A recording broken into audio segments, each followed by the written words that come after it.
नमस्कार। जितेंद्र कुमार पांडे, सहायक जिला शासकीय अभियंता कानपुर। मैं आज आपको 138 एनआई एक्ट में माननीय सर्वोच्च न्यायालय के जस्टिस सीटी रवि कुमार, जस्टिस संजय करोल ने दिल्ली उच्च न्यायालय के 13/12/2023 के आदेश के विरुद्ध दाखिल क्रिमिनल एसएलपी 3051 व 3052/24, जिसमें माननीय दिल्ली उच्च न्यायालय ने जो as pharma private limited versus नैत मेडिकल प्राइवेट लिमिटेड आदि है, जिसमें एएस फार्मा ने माननीय सर्वोच्च न्यायालय के उच्च न्यायालय के आदेश के विरुद्ध ये अपील दाखिल की। इसमें घटना इस प्रकार है कि नैत मेडिकल प्राइवेट लिमिटेड ने एएस फार्मा को व्यापार के सिलसिले में 2 चेक दी थी।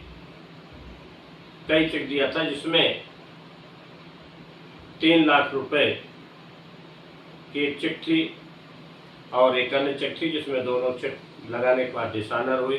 138 का मुकदमा चला। 138 के मुकदमे में लोअर कोर्ट ने इनको तलब कर लिया।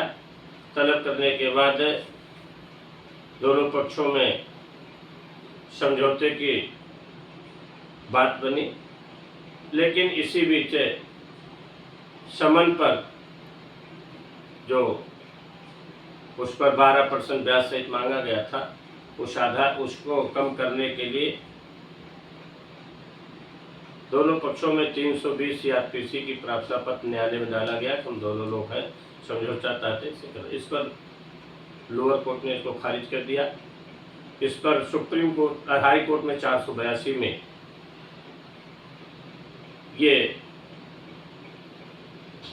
प्रार्थना पत्र प्रेषित हुआ, जिसे माननीय उच्च न्यायालय ने 482 का में अपने विवेक का प्रयोग करते हुए, अपने अधिकारों का प्रयोग करते हुए, बिना शिकायतकर्ता के सहमति के विपक्षी अपीलांट के विरुद्ध जो मुकदमा था उसे रद्द कर दिया और कहा कि 6,50,000 रुपये पर 1% ब्याज सहित 12% ब्याज 1 लाख रुपया देने का आदेश कर दिया और इनके जो 50,000 रुपया उन्होंने समन शुल्क मांगा था उसे कम कर दिया। इस पर सुप्रीम कोर्ट में ये एसएलपी फाइल हुई। माननीय सर्वोच्च न्यायालय ने इसमें बड़ा अच्छा निर्णय दिया है और कहा कि अगर शिकायतकर्ता की सहमति नहीं है तो हाई कोर्ट को 138 का मुकदमा जो 138 के मुकदमे को उसको 147 एनआई एक्ट के तहत रद्द नहीं कर सकता है, क्योंकि बिना सहमति आवश्यक है और बिना सहमति के अगर कोई चीज़ किया जाता है तो वो विधि विरुद्ध होगा। इसमें उसको माननीय सर्वोच्च न्यायालय के जस्टिस सीटी रवि कुमार और संजय करोल की पीठ ने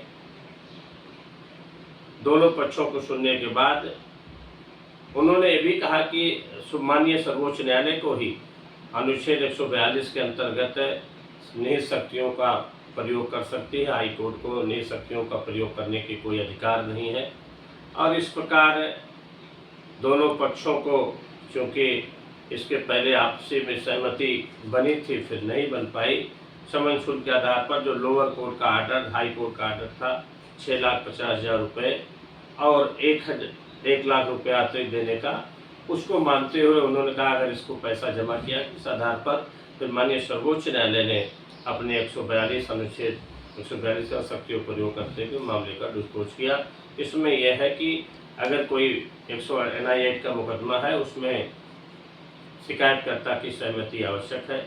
मैं आज अपने YouTube चैनल के माध्यम से आप सभी को कृष्ण जन्माष्टमी की बधाई देता हूँ और मेरा चैनल आगे लाइक करें, सब्सक्राइब करें। धन्यवाद।